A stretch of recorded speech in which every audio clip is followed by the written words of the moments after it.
Good evening, everyone. My name is Todd Scholl. I serve as the lead learner for the SCEA Center for Educator Wellness and Learning. We call ourselves CEWL for short, and right here is the website you can go to learn more about our Center for Educator Wellness and Learning, CEWL.us or CEWL.us, however you want to remember it. Just head on over to that website. We've got tons of great resources. Our mission is to improve the inner and outer lives of educators, and we do this for educators all across the spectrum, from early career educators to veteran educators. We have a ton of great resources to help facilitate your wellness and to help you grow and develop your craft as a teacher. We've got a whole induction program. So if you're an early career educator, we've got induction programs, including Cool Coaching, which happens every Tuesday and Thursday night from 6 to 8 o'clock. And all you have to do is go to the CEWL website and look for the induction program and the coaching link, and you can join for free and get free advice. Wanted to also just let you know, if you're interested in joining the SCEA, we are the only union for teachers in South Carolina. When you join us, you're joining a local, state, and national organization, the NEA, and we are the state affiliate of the NEA. And of course, we have locals all across the state of South Carolina. We believe that advocacy has to take place at the local, state, and national levels in order to be effective. Tonight, we are going to have a live stream about being a building rep. And I'm not going to talk too much about it because our guest tonight has been a building rep and she is an expert on it. But I do want to say it's really important, if you are at a school and there are no sort of representatives, there's nobody sort of leading the advocacy work at your school, we would be more than happy to help you become a building rep. And you can do that. We have trainings coming up. I just wanted to share these at the beginning, and I'll share them again at the end. In Uniserve District 3, that's the Low Country, we've got 3 building reps trainings coming up. December 10th at 6 o'clock at the North Charleston branch of the Dorchester Library. December 14th at 10 a.m. on Zoom, and December 17th at 5:30 at the Hemingway branch of the Williamsburg County Public Library. Dinner will be provided at the in-person session. So if you are interested, you can go to this website right here, and I'll leave it up here for a little bit. So if you want to jot it down, it's form.jotform.com/ all those numbers. I'm not going to read all the numbers, but you can do a screenshot with your phone of that. I think someone's going to put it in the chat for us so that the hyperlink will be easy to get on Facebook if that's where you're tuning in from. Well, tonight, as I mentioned, we have someone who has served as a building rep. She is a seasoned special education resource teacher at the Al Cannon Juvenile Detention Center, part of the Charleston County School District. With 38 years of experience in both public and private education, she has dedicated most of her career to working with students with low incidence disabilities and those on the autism spectrum. She holds a bachelor's and master's degree in special education and administration degree from Wright State University in Dayton, Ohio. Her passion lies in advocating for students with special needs, ensuring they receive the support and resources necessary for success. Despite leaving the low incidence classroom, she is deeply committed to advocating for safe and successful learning environments for students and staff in these specialized settings. As a local leader in the SCEA in the Low Country, she actively engages with legislators and community members to champion the needs of low incidence students and the professionals who support them. Her advocacy extends beyond the classroom, where she tirelessly works to influence policy and drive positive changes for these students. So please help me welcome Barbie Ross. How are you tonight, Barbie? I'm well. How are you? I'm doing great. Actually doing really, really well. The election has thrown me off a little bit, to be honest. Okay. But I'm choosing to be optimistic. I'm choosing to believe that America is going to rise up and come together and protect people and do the right thing. And I refuse to be discouraged and defeated. But that's where I am. Let's first of all talk about how and why you chose education as a career. Oh, wow. Um, One year, I think I was probably 13. My mom decided I had asked one too many times what we were doing over the summer. I was bored. And she shipped me off to a day camp for students with special needs called Camp Stepping Stones. And I came home the first day crying, I am never going back, never. And she said, you have to go for a week. And if at the end of the week you don't want to do it anymore, you don't have to. Well, I worked there every summer until I was 18. And then I worked there as a paid employee. And I just knew that that's working with kids with special needs was where my passion lied. And so I looked at the different options as far as careers were concerned with working with kids that had needs. And I looked into nursing, and I don't do blood. Yeah. And so I had done a visitation to a school with for students with special needs, and I kind of fell in love, and that's kind of how I decided that that was for me. The other part of that is I have a brother with a learning disability. And back in the 70s, before it was law that those students had to serve, my mom was one of those moms that marched on Washington. So advocacy has always been at the forefront of my growing up. My mom worked in the school district where I went to school. I eventually worked for my mother, nepotism at its best. I would send her IEPs and she'd write them back. I expect better of you. Love, Mom. You know better. Love, Mom. Yeah. And so that's it's just always been a part of my life and my growing up. So I took a small detour into administration, discovered I don't like grown-ups. Grown-ups are uncooperative. Right. And so after I had my daughter, I just decided that I was spending way too much time messing with all this stuff. I needed to be the queen of my own castle. And so I went back into the classroom, which is where I've always just belonged. And so I have a similar type of story. My dad actually taught special ed. He taught for over 50 years. He started teaching when he was in his early to mid 20s and retired when he was 75. But and most of that time was teaching special education. And I remember him telling me these sort of horror stories of how special education used to be and how those students used to be treated. And there was still some lingering, pervasive ideas among some of the staff and folks who just thought, well, we're just going to put them in this sort of corner of the school, and they can't really learn. And so he was a fierce advocate, sounds like your mom was too, and you have been for these students to make sure that they have that high quality education that they deserve so they can reach their greatest potential. So I think it takes special people to do special education. Really, special educators have to be doing it because it can be really demanding. I'm sure I don't have to tell you about the paperwork and the laws and the policy, and then just the challenges that come along with teaching special education. Talk about where you are now at this at Alcannon. Like what drew you there, and what's that environment like for you? Well, it's funny you say about the paperwork and all. I loved my time at Fort Dorchester High School. I couldn't have been treated any better. My students were treated well at Fort Dorchester High School. It was a fabulous place to be. The paperwork and the meetings just took their toll on me. Yeah. And so when this opportunity presented itself, I'm working with special ed students, but I don't have to do any of the paperwork. Like I used to spend all weekend writing IEPs for the following week so I could have a meeting every morning.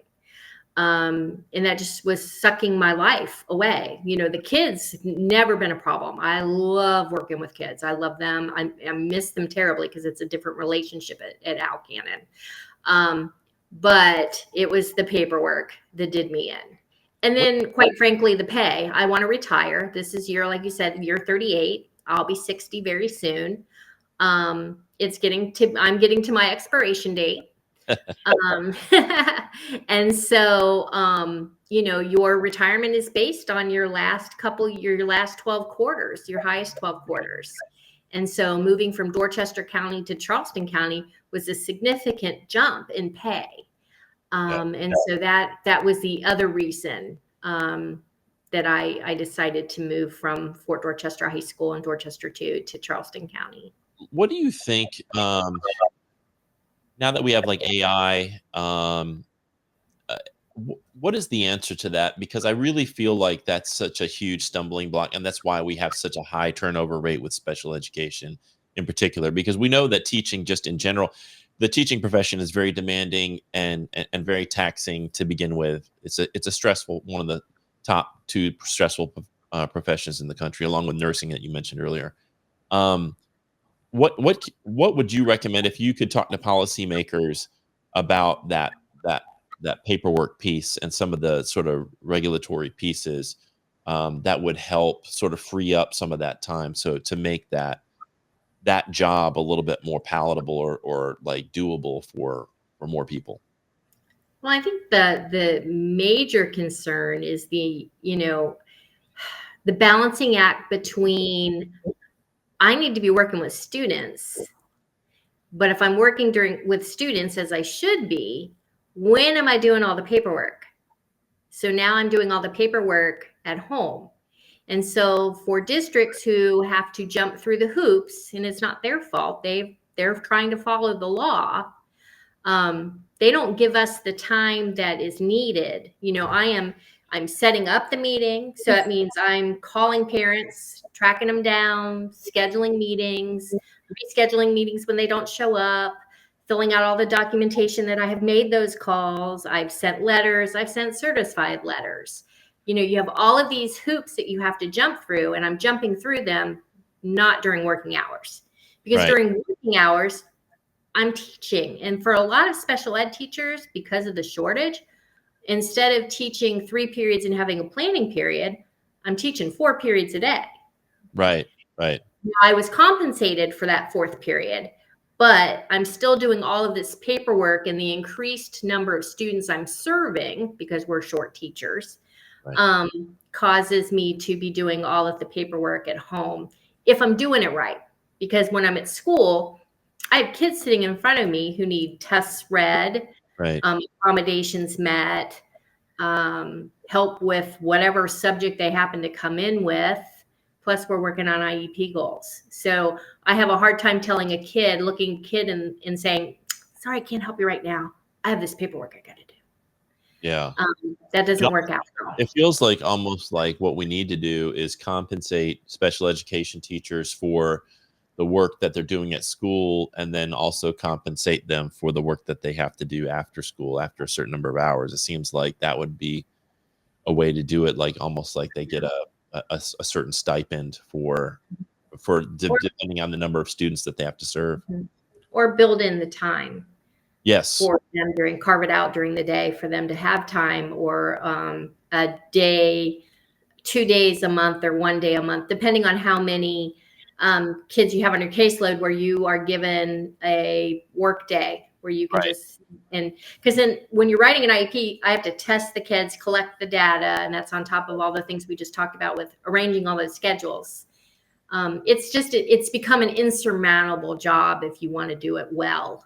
Right. And for those of us who want to do it well, it becomes heartbreaking when you can't meet the needs and you don't ever feel like you're caught up and you're never doing a good job. And also, I taught special ed for 2 years, so I don't have a ton of experience, but just like also feeling like under constant like the stress of like, did I do it wrong? Is there going to be some type of really serious like legal issue or lawsuit or something like that comes in because it wasn't done exactly the right way? Is the parent going to sue the district because Yes, the that's always big. accommodations weren't implemented precisely?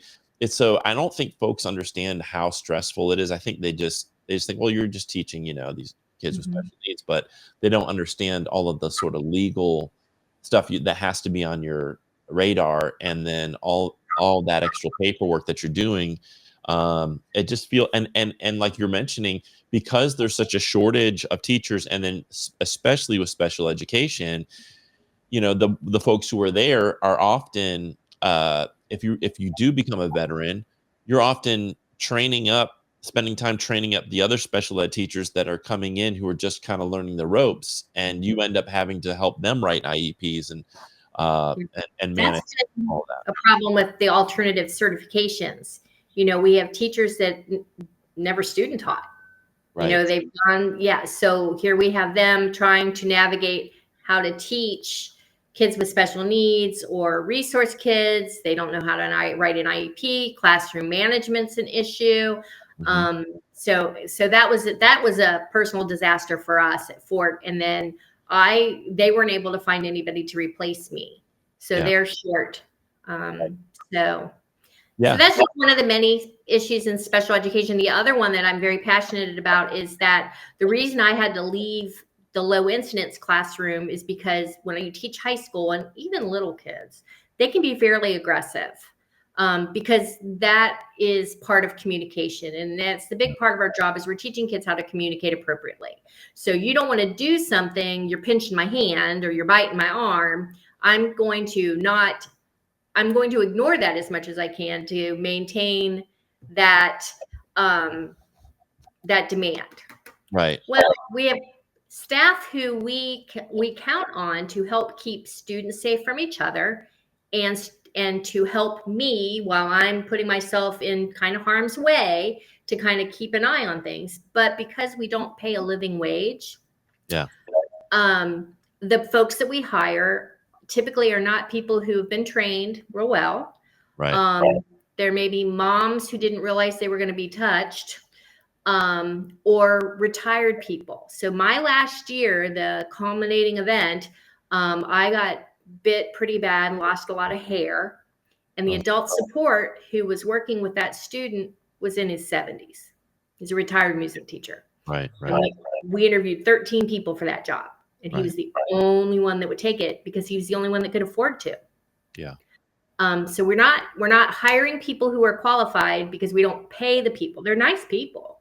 It's just we're expecting the most out of people with the least amount of training. Well, and in full disclosure, so I finished certification, and the job that was available to me was to go and teach students with learning disabilities, but I wasn't certified in that. But they allowed me to teach on a permit while I was taking classes to learn how to do that. But I'm sitting there, having to go through the process of identifying kids and who need special education services and going through all the testing and arranging all of that, and then writing IEPs. And I barely knew what IEP stood for. So there's just that's so pervasive across the system where districts are just trying to plug holes, and they're doing the best they can. And it's not, I had positive intentions, and I think I'm a reasonably intelligent person, but there's a lot you don't know if you haven't been trained properly and you haven't gone through that proper education.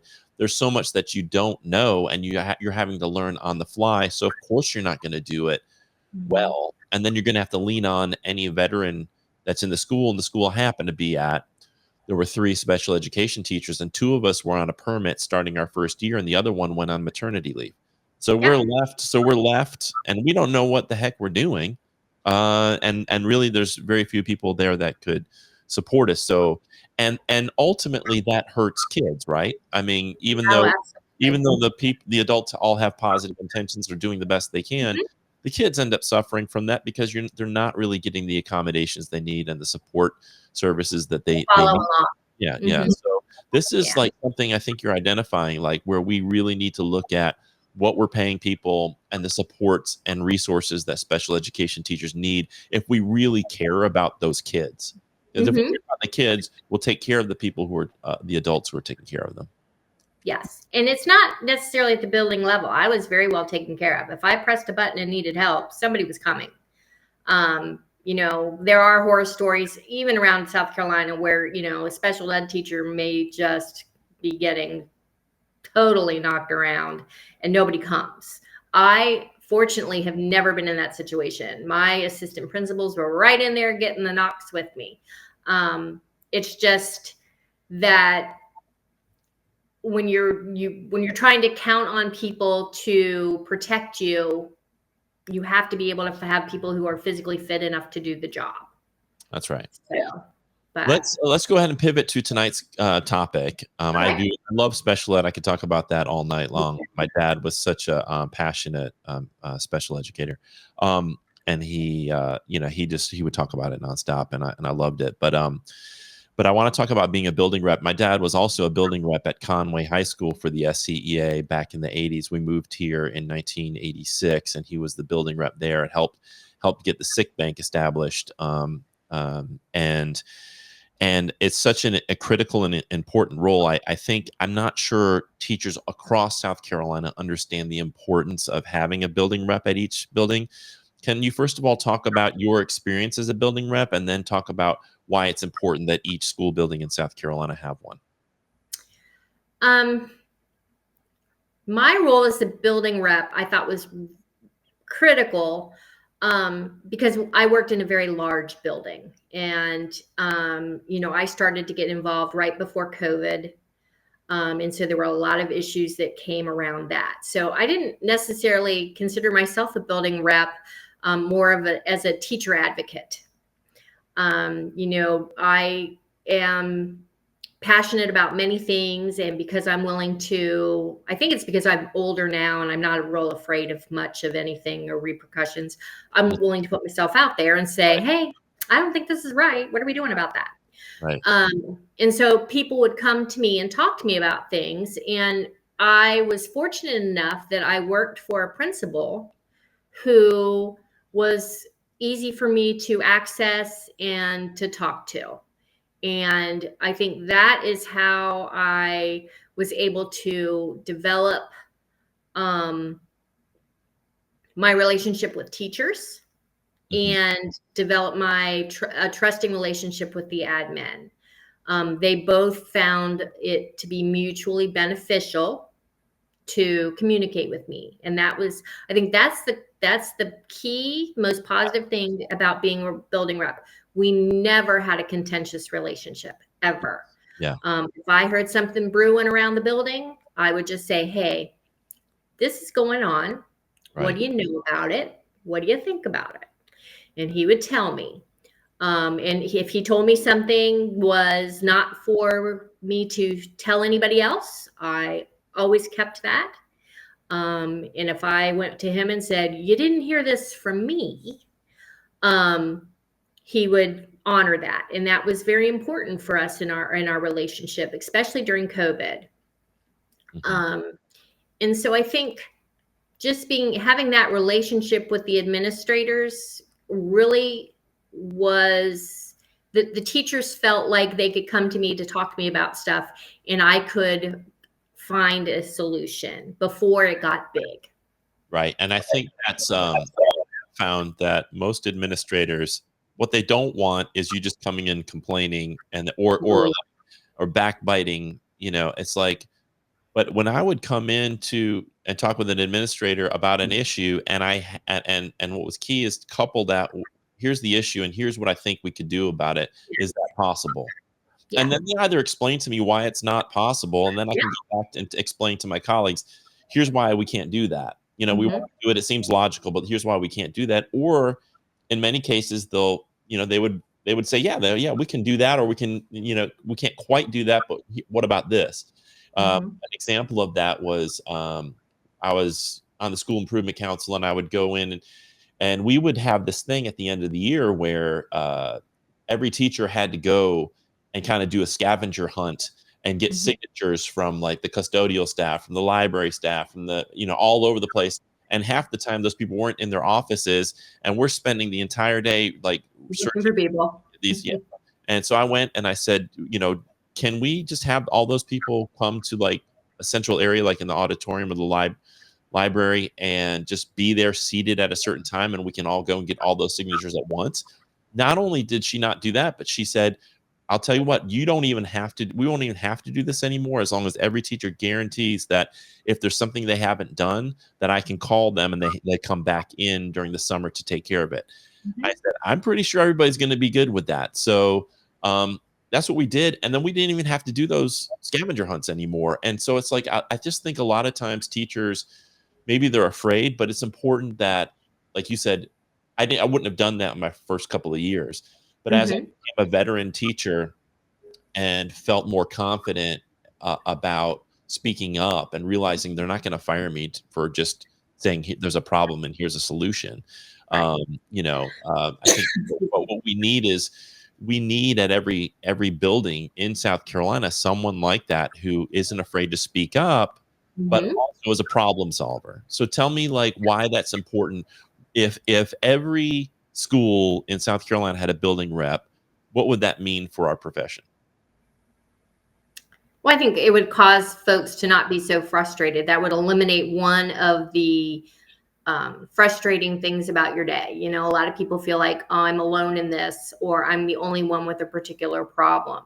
When you have a building rep, you have somebody to go to. And that's when I'm explaining membership to people and why membership is valuable to a person versus membership in maybe one of the other organizations. You know, if you're having an issue, and this is important in all of our buildings, if you're having an issue and there's a building rep, that's your first line of defense. Right. I have told people that's a non-issue. That's really not something that you need to be blowing your horn about. Really not that big of a deal, really. Right. Write a work order. It'll be fine. Yeah, you and I need to go down to personnel and talk to somebody. That's, you know, you need somebody in the building that that will tell you, yes, that's a valid problem. We got to do something about that. Or no, that one's not. You're just going to make yourself look silly. Right. And you need a person in each one of our buildings who has that relationship with the admin, has the backing of the SCEA and their local. Because if I can't solve your problem, then maybe the president of our local can help solve your problem. And if she can't help solve your problem, or he can't help solve your problem, then we have the Uniserve person that might be able to come and help. And if they can't solve your problem, we have a whole legal department that might be able to solve your problem. Right. And so I think people need to understand that they're not in things alone. And teachers will often feel very isolated or alone. I've never been afraid in a building, but I think there are certain buildings in South Carolina where teachers are fearful of admin, especially in elementary schools. Elementary school principals are heinous sometimes. And so I think when you have a building rep that you can go to and discuss your issues, that's what you need. And I see a question: what qualifications would one need to be a building rep? You need to be level-headed, not all that hot-tempered. You need to be able to advocate for yourself, advocate for teachers. You need to kind of keep your emotions out of it. You know, it needs to be kind of fact-based if you're dealing with problems. And you need to be willing to put yourself out there for others. Like I never talk to people about membership. I always walk around the building. Like at the beginning of school, I walk around all of Fort Dorchester High School. Hi, I'm Barbie. I don't even mention that I'm a member of the SCEA. I'm a veteran teacher in this building. I am willing to help you with whatever you need. If you need something, please come see me. Here's my room. Here's my extension number. Welcome to the fort. Right. And doing things like that and being welcoming and just being visible in your building, just walking around and talking to people. That's how I ended up being that's how I accidentally ended up being the building rep. And that's why Fort Dorchester High School had the highest number of members in our district. And we, as a local, our local started with 17 members. Right. We were a dead local. I think I had 77 members at Fort Dorchester High School. And with that number of folks willing to work together, that in itself brings some power. That's right. Because you have solidarity. You're not isolated. When you have solidarity, when you have numbers, then you can make demands together that you can't make on your own. Because one person going in saying, hey, there's a problem.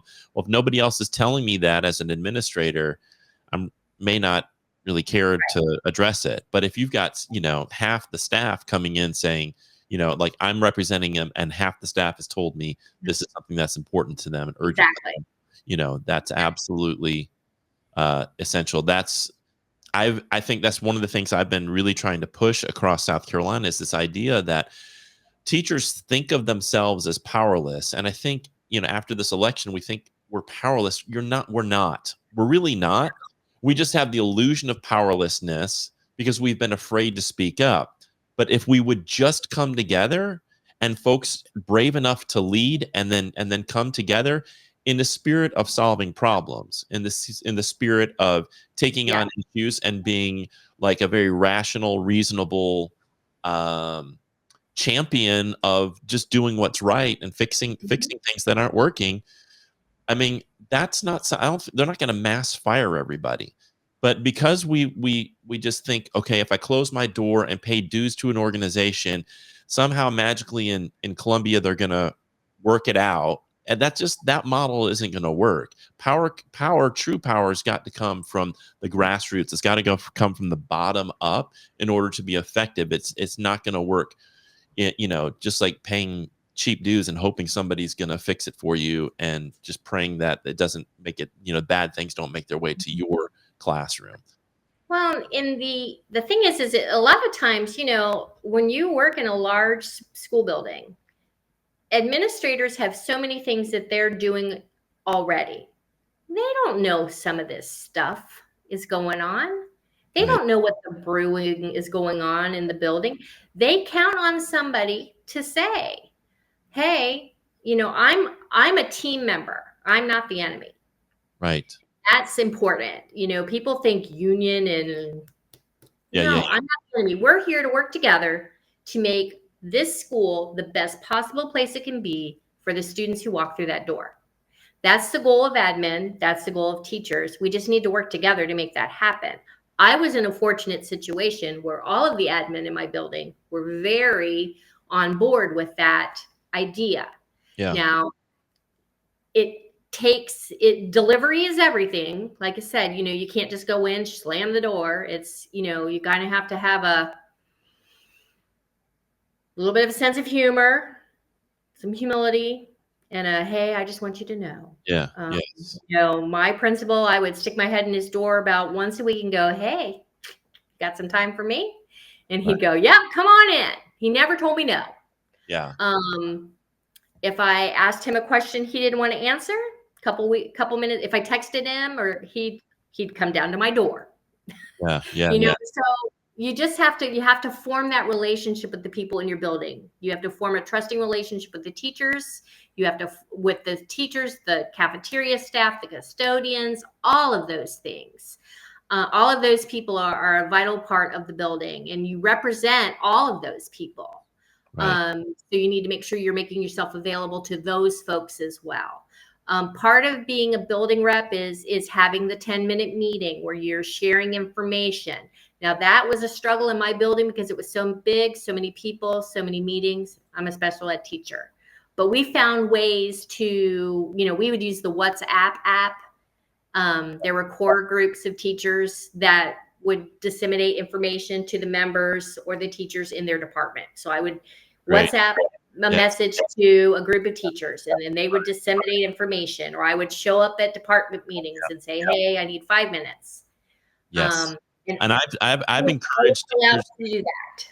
I've encouraged teachers to even look at something like Slack, where you can create something it's this way of communicating asynchronously with groups, and you can have you can set up channels which could be issues or like departments or whatever, and you can have this offline it's online but like not associated with the district Slack channel. Now, I look up your district policy, but I don't see what would prevent teachers from organizing outside of school some type of application like that to communicate with each other what's going on. Because when you're in a big school, and like we've talked about, you're taxed as a teacher, you have so much going on, advocacy work can sometimes get put on the back burner constantly.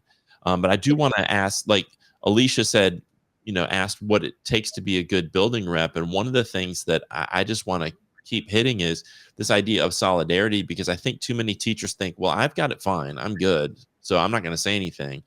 And what we've got to get out of that attitude and realize that until every teacher, not only in our building, but every teacher in our district, every teacher in our state, every teacher across the country has the resources and the respect and the pay that they deserve, we should be advocating for everybody, even if our situation's good. Now, Albert asks this question, and hi, Albert, I hope all things are well for you.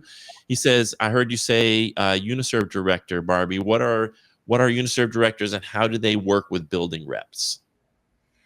Well, Albert, are we having a quiz? We, I worked very closely with our UNISERV director. I would invite her to my building. She would come and visit with teachers. Oftentimes she would bring breakfast, always a hit with teachers, and answer questions and provide me with that support, because I can't always be everywhere. When something's brewing in the building and I'm not sure exactly how to handle something, or sometimes I don't want to handle something because I don't want it to damage my relationship with my administrator, because that's very important. My UNISERV director will help me take care of that along with the local president. Yeah. You know, our UNISERV director always was available for questions. If a member had a concern or a question, she was super about getting back with people and super reliable. And that's just really important to have that support in your local. So if you are watching this, if folks are watching this and they want to be a building rep, right on the screen, Brandy's supplied this for us, and you can probably find this in the comments on Facebook. So we have 3 UNISERV directors in the state, and that sets us apart from other associations. We have Melody Bollinger, who is up here in the upstate, Brandy Sturdivant in the Midlands. So if you're in the Midlands, across the middle of the state, and then in the low country, we have Alana Ward, and their email addresses are there, and they're also, you could probably find them on the SCEA website at the scea.org. You don't have to be a member necessarily to reach out to them, you know, to ask about it, but we do want our members to be involved. We would love our members. If you're a member and you don't have a building rep at your school, we want you to reach out to your UNISERV director, and we will get you all the resources and training that you need to be effective as a building rep. And that's why we're having this conversation with Barbie tonight, is because this is how we have to organize. It's got to start at each building. There's got to be organization at each building, across the district, then across the state. Otherwise, it just becomes this top-heavy kind of structure that really doesn't work, because we know that we've got to solve problems at that building level, and we've got to organize at the building level, and that solidarity doesn't really work when you just have people in Columbia trying to promote it. What are your thoughts on that? Well, I really felt I'm an unlikely union person. I am not going to lie. In Ohio, as strong as the union as they have in Ohio, I was not a member. So I'm an unlikely building rep. I'm an unlikely union member. But when I came down here and figured out that, oh Lord, they eat lunch with their kids. Oh Lord, I also have to do recess duty. What fresh hell is this? Right. I was shocked. Yes. And that's how I started questioning things that happened here. Yeah. So, you know, you can be a building rep and not be, you know, it's not as daunting of the task as you think. You know, you just need to be passionate about education, passionate about your fellow teacher. Like, I'm at the end of my career. Yeah. Why is this important to me? You know what? I'm not working for me. I'm working for all the other young people who are coming through the pike. I want them to have the fabulous teaching career that I've had. I mean, if I did it all over again, I would do exactly the same thing. And I want that for other teachers. And I want that for my daughter's children, to have teachers like that, you know? Yeah. And so it's important for us to be in solidarity and to join in group, because there's power in numbers. That's right. And I always forget that I was just in a lucky situation, and I did not have to fear for my job, or, you know, I was allowed to speak at faculty meetings. Hey, can I have 5 minutes at the end? Sure. Yes. Um, and I know that not everybody has that, but I really do believe that that's part of the relationship building that you have to start with your building administrators. I'm not the enemy. That's as long as you are not the enemy, you're not the troublemaker, you don't have to be. That's not what union is. That's right. It's suggesting what's right, coming up with some solutions, and helping the people in your building follow you through those solutions. It's really interesting that you bring that up about coming from Ohio and sort of the, this sort of shock at what you're seeing in terms of working conditions. And I hear this all the time when I go to NEOs at the beginning of this, before the school year starts, and these new employees are from New York or New Jersey or Ohio or whatever, and in strong union states.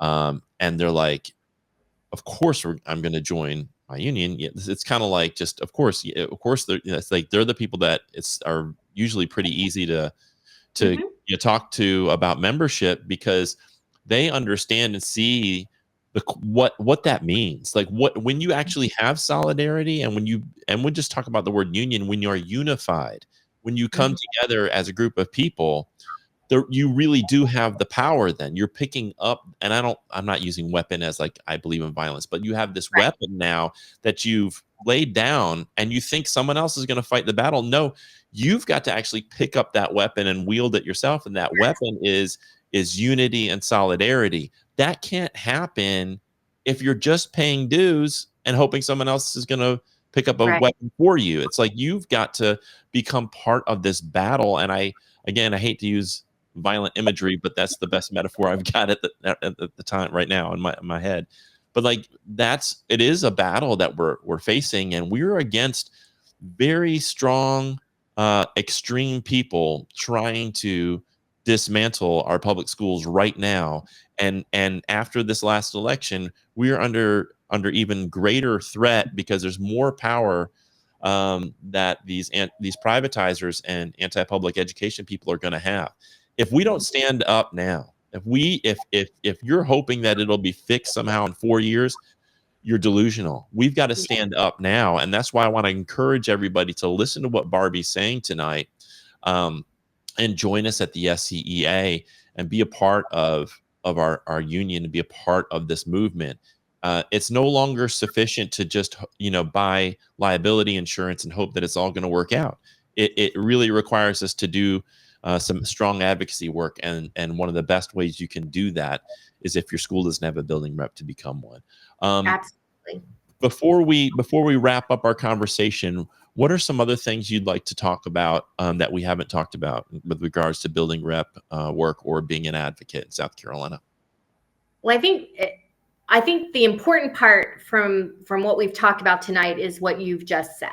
It's great to be a member. It's fabulous to have 77 members in a building, but unless those 77 members are willing to do something,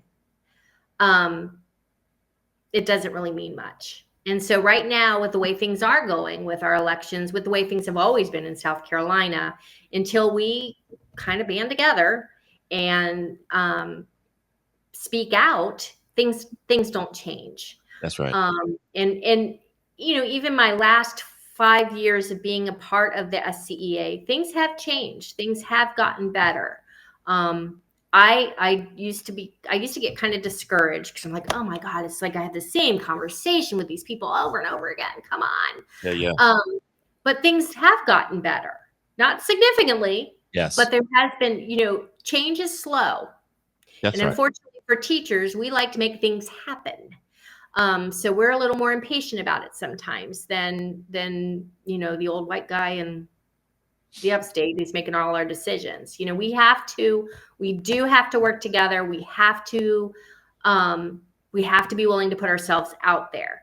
Right. And sometimes that's not. I was very uncomfortable. Yeah. Very uncomfortable with it.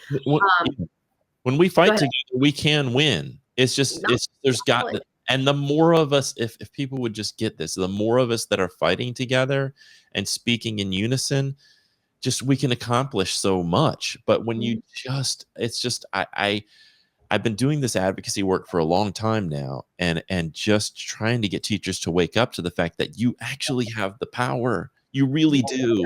You do. Yes. You don't have it in isolation, and you don't have it by paying a few bucks to somebody else to do the advocacy work. You've got it. You've got the power, but you just have to organize a little bit and get together, and then you can, there's nothing you can't accomplish. We can get rid of school vouchers. We can fight back against book bans.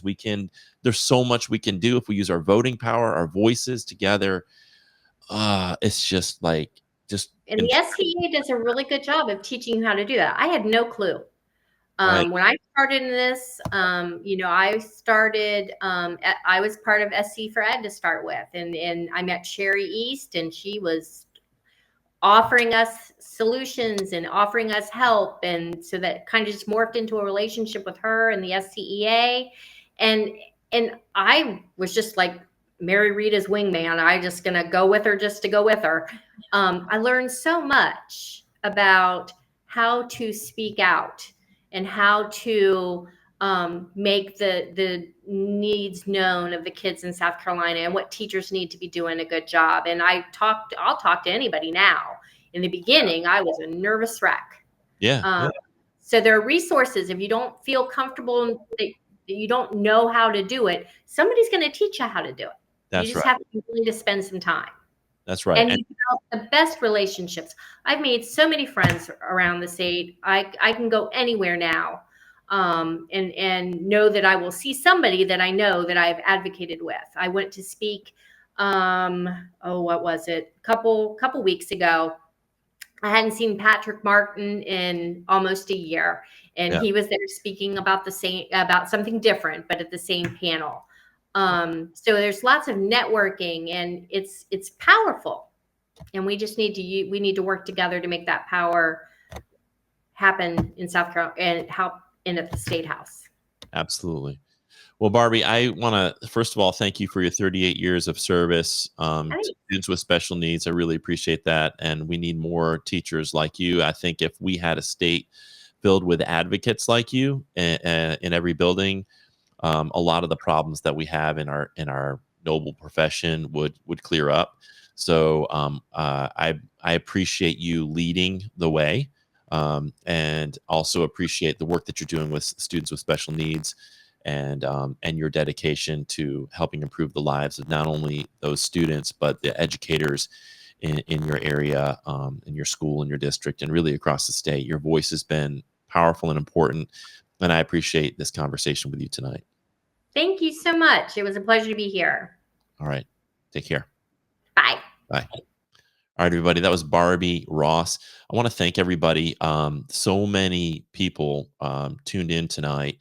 I mean, you look in the comments, our president, Sherry East, UNICEF directors, Alana Ward and Brandy Sturdivant, Ellen Giovanazzo, Kiana, Curtis, so many people, Alicia, Mev, McIntosh. It's like an all-star evening. Emily Gossett, Emily Castor, so many people tuning in tonight, and I want to appreciate Tracy Shelton, who came to one of our retreats. Hi, Tracy. Hope you're doing well. Mark Slauson, who's now agreeing to be a building rep. So tonight, if we only get one building rep, that's great. That's awesome. Thank you, Mark, for your willingness to do that. And also, thanks to Jean Reed for tuning in tonight. But before we leave, there's a couple things. Please stick around. This is important information. So if you are in the Low Country, if you are in UNICEF District 3, Alana Ward is your UNICEF director, and she is setting up some building rep training. So if you're interested in being a building rep, or you know someone who is, just take a screenshot of this. It's in the comments as well. December 10th at 6 o'clock at the North Charleston branch of the Dorchester Library. They're going to do one. December 14th at 10 a.m. on Zoom, and December 17th at 5:30 at the Hemingway branch of the Williamsburg County Public Library. You don't have to attend one of these, but we're offering these for anybody who is interested in UNICEF District 3. Dinner will be provided for anybody who is in the in-person sessions. But we have, if you go back and look in the chat, and I'll try to find it here, we have 3 Uniserv directors across the state. We've got, and they will be more than happy to talk to you about this at any point. I'm going to put their names and email addresses up here. If you're in the upstate state, reach out to Melody. If you're in the Midlands, Brandy. If you're in the Low Country, reach out to Alana. And if you don't know where you are, just pick one of these people, and if they're not the right person, they will point you to the right person.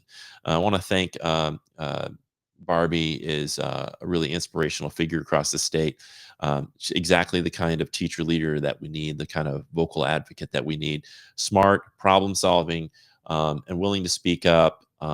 We just need all of our teachers really to be doing that. You just got to find the courage.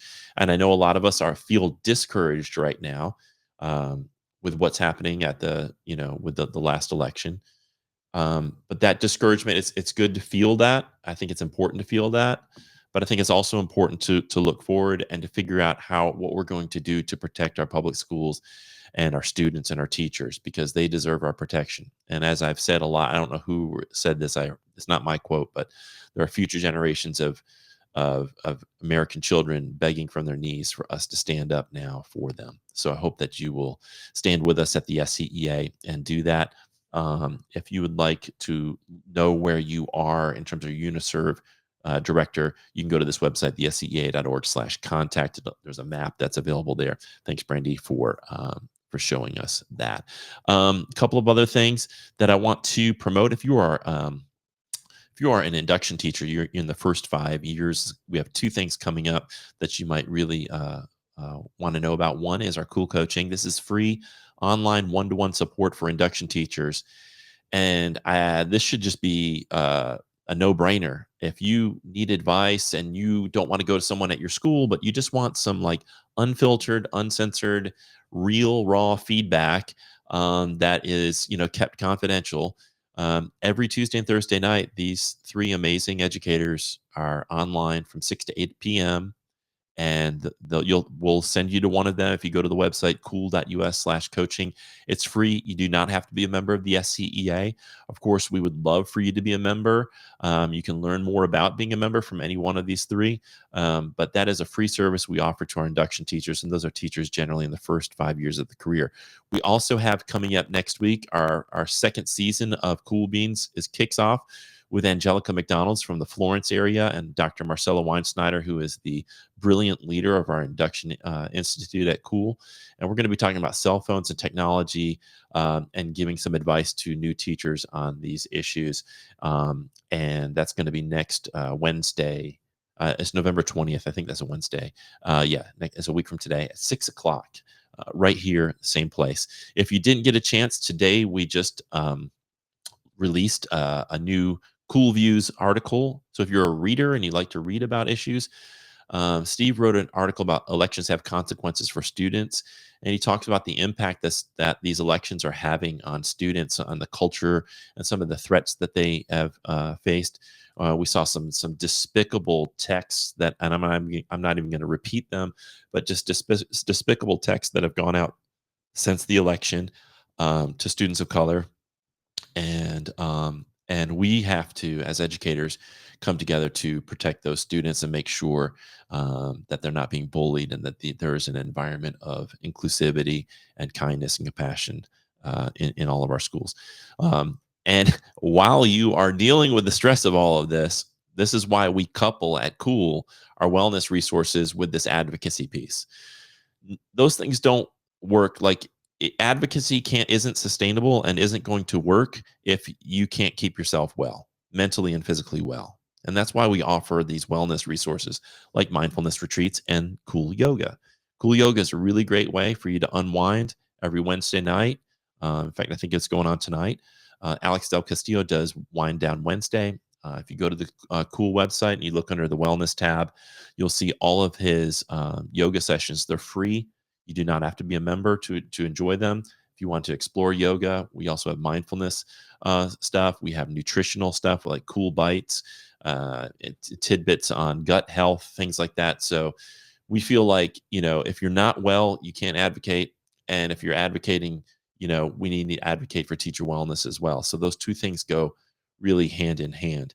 And just the last thing as a reminder, these trainings, if you want to be a building rep and you are in Uniserv District 3. So, and the link is in the comments to register for that. So there is a link, and I'm going to put that link up there real quick.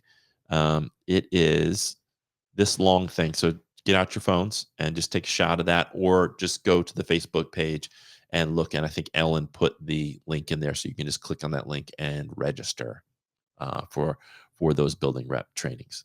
All right, I think that's about it. We will see you on Cool Beans next week. I want to let's see. I think I missed it because I'm not sure. So Alicia, it's all the information that you need should be in the comments on Facebook. Curtis, hope you can continue to consider it. Kiana, thank you for all that you're doing. And the link is, I just did it. So if you want to go back in the video and pause it, you can do it that way, or you can go into the comments. And Sherry is encouraging Curtis, come on, let's do it. We do need a building rep. So if you are interested, let's get this done. Thanks to Albert for tuning in. Appreciate you, and we miss you down here in South Carolina, Albert. Hope you are doing well and and recovering from the election. Yeah, and Kiana, you're welcome. You're welcome. Thank you so much to Barbie. I want to thank Mary Rita Watson also, who suggested Barbie as a guest. Really great suggestion. I appreciate her and what she's been doing for the SCEA. Let's see. We've got national support here. Thank you, Brandy. Yeah, Alana says hi to Albert, and Kim saying thank you. You are welcome. And here's the link again to register for those building rep trainings. And the last thing is, if you are interested in watching the documentary I created, you can go, it's for free. There's 4 episodes and there's tons of bonus footage. You can go to cool.us/rehumanizing school. This is sort of my thesis after 30 years in public education of where we need to head in terms of school culture. So if you are interested in learning, watching that documentary, it's free. The episodes are around 15 to 20 minutes in length each, and there's 4 of them. So if you are interested in hosting a screening, you can reach out to me as well. So many people commenting. Oh, wow. Alana. Yep. You're amazing, Alana. We appreciate you. And Emily. Yep. Appreciate you in Horry County. And Tracy. Yeah. Thank you so much for saying that. And we're going to again post the link. It's in the comments. Ellen's put that registration link for the building rep training if you're interested in that. So that's it for tonight. We will see you next week at 6:00 with our second season of Cool Beans. Until then, make sure you go to Cool Coaching if you need it tomorrow night at 6 to 8 o'clock. You can find the link on the Cool website, and reach out to us anytime. If Cool offers free professional learning to all public schools and districts across South Carolina. So if you see anything on our website that interests you, we are more than happy to come out. I do all kinds of sessions on school culture, on mindfulness, on trauma-informed practices, a whole bunch of stuff that we do. And we'll be happy to come out and do that. And you don't have to pay travel. You don't have to pay anything. We'll come out and do those sessions for free. Love you all.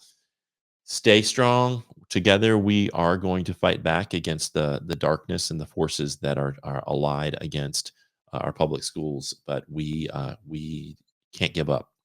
We have to stay together.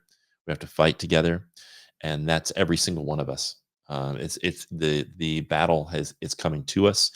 It is no longer anything that is abstract. The battle is right at our doorsteps. They are going to try to dismantle public schools. That process has begun. If we do not stand up and fight now, they will succeed. So I hope that you will join us at you can look right down here at the bottom of the screen. You just go to jointhescea.org, or you can text the word join to 48744.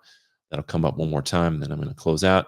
Join our movement at jointhescea.org, or text the word join to 48744. Thank you so much for tuning in. Thanks again to Barbie Ross. We'll see you next week.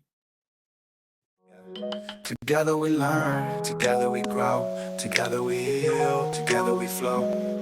Be cool, every teacher, every school. Be cool, every teacher, every school.